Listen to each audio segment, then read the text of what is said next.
سمجھو اس دنیا کو، یہ دنیا گلزار بھی ہے۔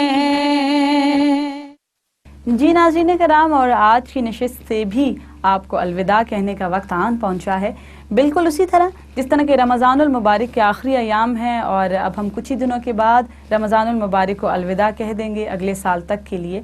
ناظرین کرام، آج کیونکہ جمعۃ الوداع کا دن تھا تو ہم نے درود پاک کی فضیلت کے حوالے سے اپنے پروگرام میں گفتگو شامل کی ہے۔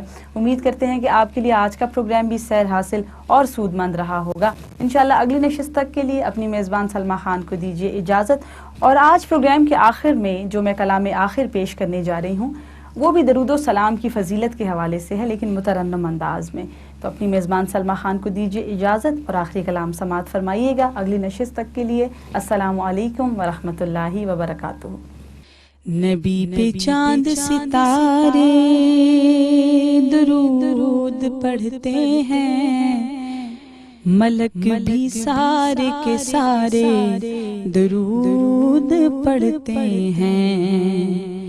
جہاں تو کیا ہے خدا بھی ہے نعت خواہ کا، خدا کے سارے نظارے درود پڑھتے ہیں۔ ہے حکم صلو علیہ وسلموا،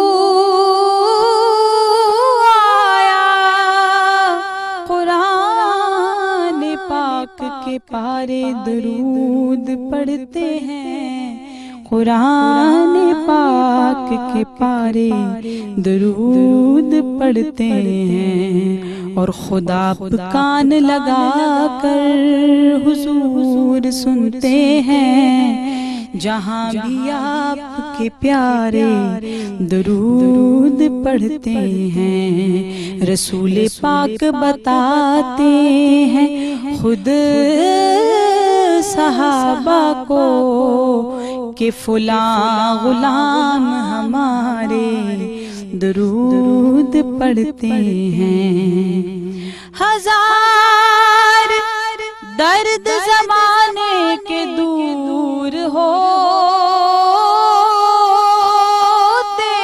ہیں کہ جب بھی درد کے مارے درود پڑھتے ہیں، کہ جب بھی درد کے مارے درود پڑھتے ہیں۔ پڑھیے صلی علی نبینا، صلی علی محمد، صلی علی شفیعنا، صلی علی محمد، صلی علی حبیبنا، صلی علی محمد، صلی علی کریمنا، صلی علی